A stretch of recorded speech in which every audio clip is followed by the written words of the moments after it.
संस्कृत की online class में आप सभी का हार्दिक अभिनंदन। विद्यार्थियों, आज हम अपना अंतिम अध्याय पंचदश पाठ है आचार्योपदेश है पढ़ेंगे। ठीक है, तो सबसे पहले बात कर लेते हैं पाठ परिचय की। तो देखें, विश्व वांग में वैदिक साहित्य से महत्वपूर्ण स्थानम अस्ति, अर्थात संपूर्ण वांग्मय में वैदिक साहित्य का महत्वपूर्ण स्थान है।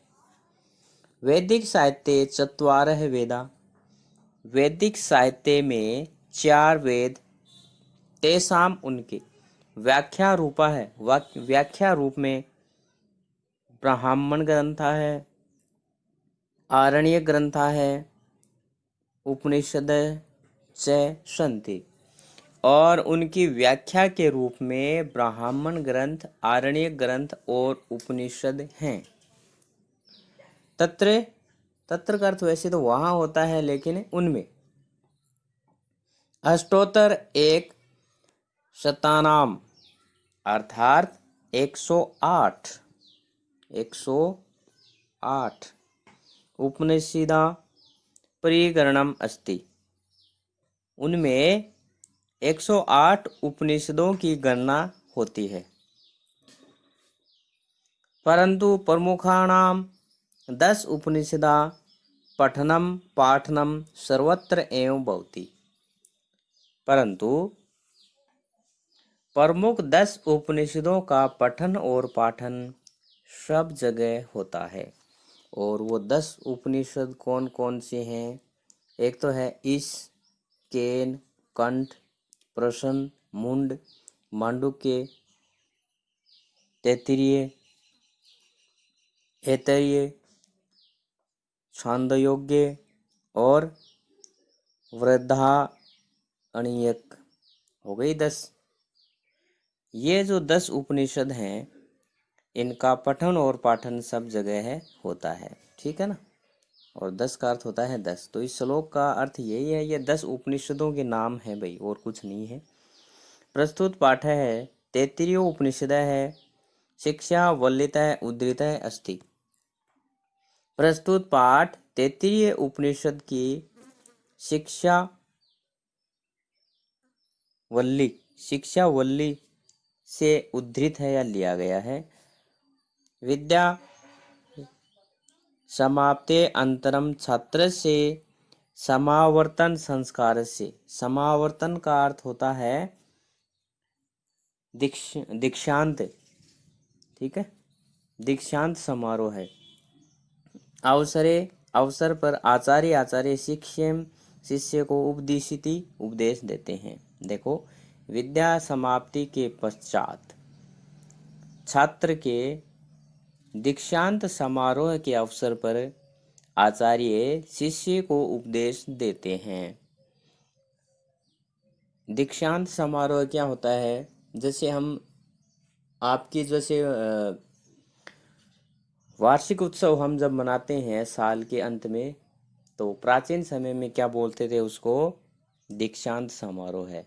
ठीक है, या समावर्तन संस्कार, ऐसे समझ लो आप। तस्य एवं वर्णम, उसी का ही वर्णन शिक्षावल्ली इत्यत्र अस्ति। शिक्षावल्ली में है। अस्मिन् पाठे, इस पाठ में तस्य एवं उसका ही, सारस्य सार का उल्लेख अस्ति है। और इस पाठ में उसी के सारांश का उल्लेख है। किसके? शिक्षावल्ली। और शिक्षावल्ली में किसका वर्णन किया गया है? समावर्तन संस्कार या फिर दीक्षांत संस्कार, जिसको हम बोल सकते हैं। चल शुरुआत करते हैं। छोटा सा चैप्टर है। वेदम का अर्थ होता है वेद या फिर वेद आदि ग्रंथों को। अनुचय अर्थात पढ़ाकर, अध्यापन करवाकर। आचार्य।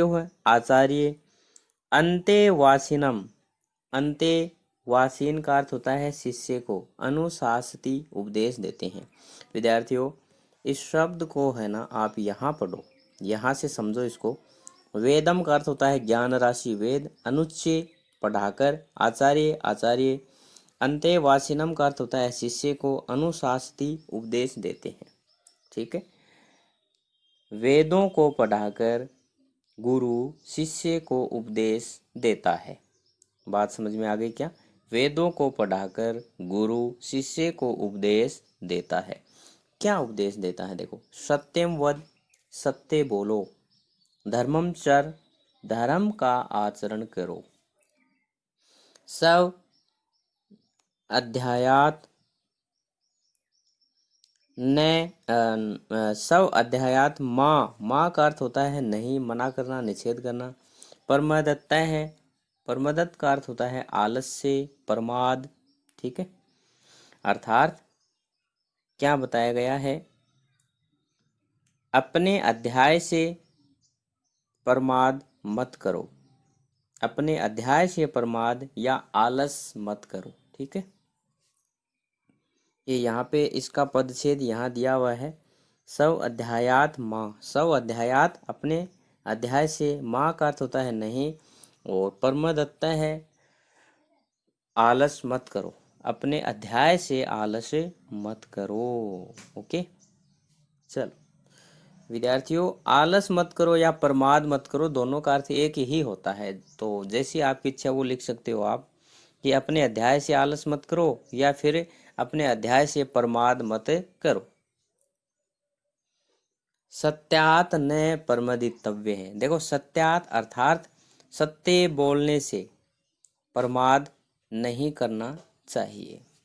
अब यहाँ पे तव्यत प्रत्यय का प्रयोग हुआ है। सत्य बोलने से प्रमाद नहीं करना चाहिए या आलस नहीं करना चाहिए। धर्मात न परमिदत्तव्यम, धर्म के कार्यों से प्रमाद नहीं करना चाहिए, धर्म के कार्यों से आलस्य नहीं करना चाहिए। कुशलात न परमदितव्यम, कुशलात का अर्थ क्या हो गया? आत्मरक्षण के कार्यों से प्रमाद नहीं करना चाहिए। ठीक है। आत्मरक्षण के कार्यों से प्रमाद नहीं करना चाहिए। ओके, ये देखो यहाँ पे कुशलात आत्मरक्षण कर्म। चलो,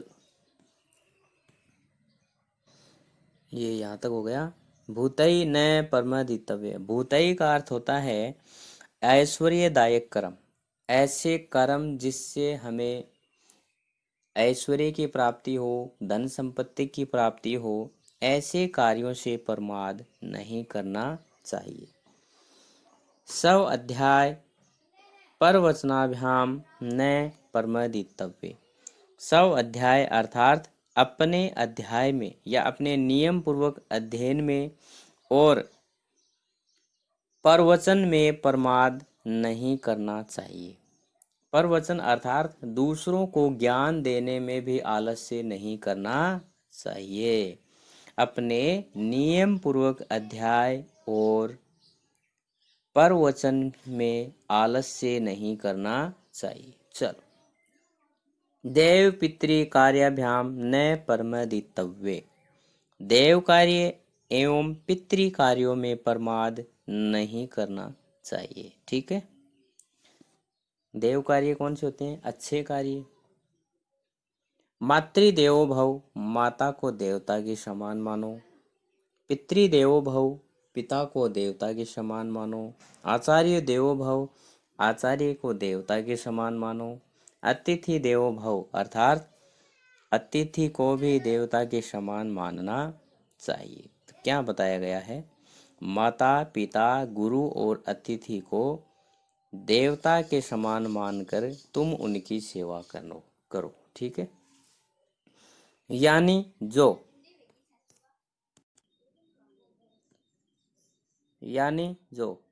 अनवद्यानी, देखो अनवद्यानी का अर्थ क्या हो गया? प्रशंसनीय। कैसे? वद्यानी का अर्थ होता है अप्रशंसनीय। अन लग गया, इसका मतलब प्रशंसनीय। कर्मणानि कार्य, तानि उनको, सेवितानि सेवन करना चाहिए, न नहीं, इत्राणी अन्यों की। अर्थात जो भी प्रशंसनीय कर्म है उन्हीं का सेवन करना चाहिए, अन्य अर्थात निंदनीय कार्यों का नहीं। जो अच्छे कार्य हैं वही हमारे द्वारा किए जाने चाहिए, जो बुरे कार्य हैं वो नहीं किए जाने चाहिए। चल, यानी जो अस्माकम हमारे सुचरितानि अच्छे कार्य, तानि वही, तव्य तुम्हारे द्वारा, उपास्यानि उपासना करनी चाहिए, न नहीं, इत्राणी अन्यों की, इत्राणी का अर्थ होता है अन्यों की। जो हमारे श्रेष्ठ आचरण है, जो हमारा श्रेष्ठ आचरण है उन्हीं को ही तुम्हारे द्वारा अपनाना चाहिए, अन्य को नहीं। जो हमारा श्रेष्ठ आचरण है उसी को तुम्हारे द्वारा अपनाया जाना चाहिए, अन्य को नहीं। श्रद्धया देयम अर्थात श्रद्धा से देना चाहिए, श्रद्धा पूर्वक देना चाहिए। क्या? दान। श्रद्धा पूर्वक दान देना चाहिए। अश्रद्धया देयम अर्थात देखो यहाँ पे क्या दिया गया है, एक मिनट। हाँ, अश्रद्धया देयम, और इसके संधि विच्छेद हम करेंगे तो अश्रद्धया प्लस अदेयम है, अर्थात अश्रद्धा से अदेयम नहीं देना चाहिए, अश्रद्धा से दान कभी नहीं देना चाहिए। दान हमेशा श्रद्धा से ही देना चाहिए। बात समझ में आ गई ना आपको? श्रद्धा से दान देना चाहिए, अश्रद्धा से दान कभी नहीं देना चाहिए। ठीक है। श्रिया देयम, श्रिया का अर्थ होता है ऐश्वर्य के अनुसार देना चाहिए, ऐश्वर्य के अनुसार देना चाहिए। ह्रिया देयम, ह्रिया का अर्थ होता है लज्जा, लज्जा पूर्वक देना चाहिए। ठीक है, शर्म से देना चाहिए। भिया देयम, भिया का अर्थ होता है डर से देना चाहिए। ठीक है, भय से देना चाहिए। संविधा देयम, संविधा अर्थात मित्र आदि कार्य मानकर देना चाहिए। कहने का तात्पर्य आप कैसे भी दो लेकिन आप दान करो, चाहे आप श्रद्धा से दान करो, चाहे आप अश्रद्धा से दान करो, चाहे आप ऐश्वर्य से दान करो, चाहे लज्जा से दान करो, चाहे डर के दान करो, चाहे मित्र आदि कार्य मानकर दान करो कि ये मेरा मित्र है चलो इसको दे देता हूँ, लेकिन आपको दान करना चाहिए। ऐसे आदेश, यही आदेश है। ऐसे उपदेश है, यही उपदेश है। ऐसा वेदोपनिषद, यही वेदों का सार है। एतत् अनुशासनम, यही ईश्वर का वचन है, अर्थात यही अनुशासन है। एवं उपासितव्यम, इसी प्रकार उपासना करनी चाहिए। ठीक है, तो प्यारे विद्यार्थियों, ये अपना चैप्टर हुआ कंप्लीट। अब हम बात कर लेते हैं इसके प्रश्नोत्तर की। ठीक है, तो चलो एक मिनट। पहले में रिक्त स्थान आपको बनने हैं। श्रद्धया, श्रद्धा से, तो क्या करना चाहिए? दय्यम।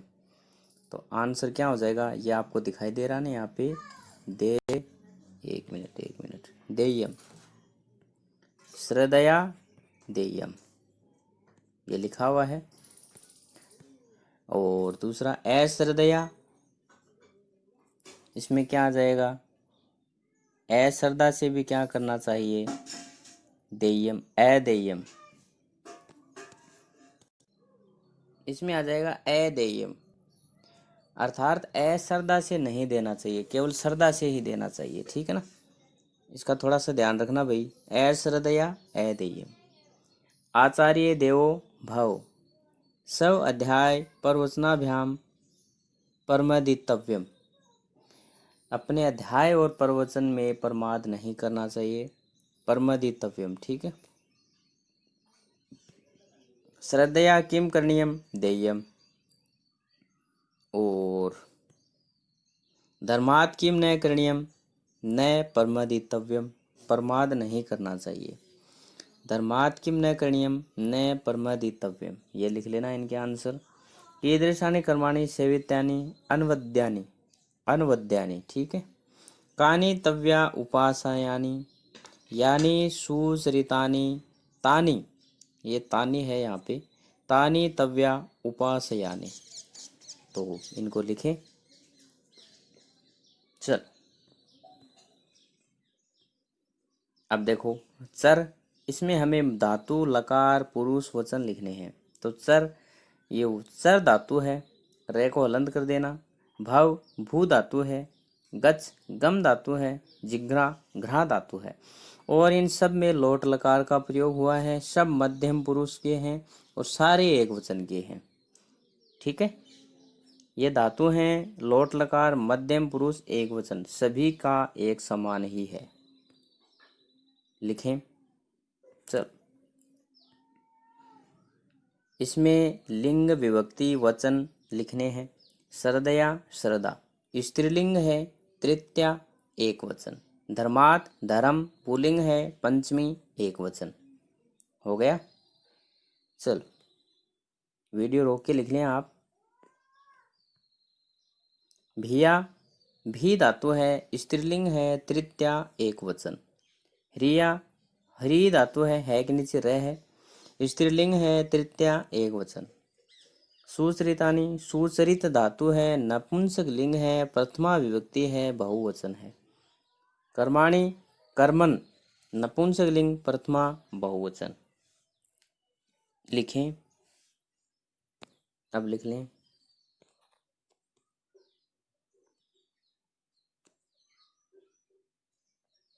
चलो आगे देखो। परमदितव्य, पर प्लस मद प्लस तव्यत प्रत्यय लिखने हैं हमें। तो सेविदानी सेव प्लस तव्यत प्रत्यय है, ये ऊपर वाला ही है। देयम दा प्लस यत प्रत्यय है, कौन सा प्रत्यय है, यत। युक्तम युज प्लस कत प्रत्यय का प्रयोग हुआ है, कत। वचनम वच प्लस लयुट प्रत्यय है, कौन सा है, लयुट। लिखो।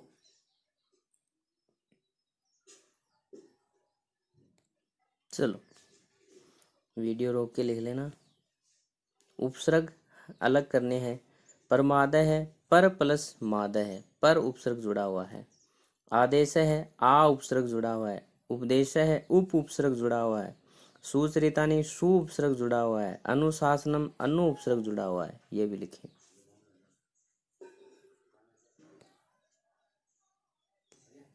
हो गया। चलो अब हमें एक वचन रूप बनाने हैं। कर्मणानी, जैसे सुश्रितानी सुचरित्रम, तो कर्मणानी कर्मम, इसको एक मैं और लगा देना। तानी तत्, यानी यत। अन्वध्यानि अन्वध्ययम, लता है लता, नामानी नाम, नाम का नाम ही बनता है। इन दो की मैं लगा देना। चलो आगे देखो। मिलान करना है हमें। सत्यम वद, आचार्य देवो भव, धर्मम चर, श्रिया देयम, कुशलात् न परमदितव्यम, इनका मिलान करो।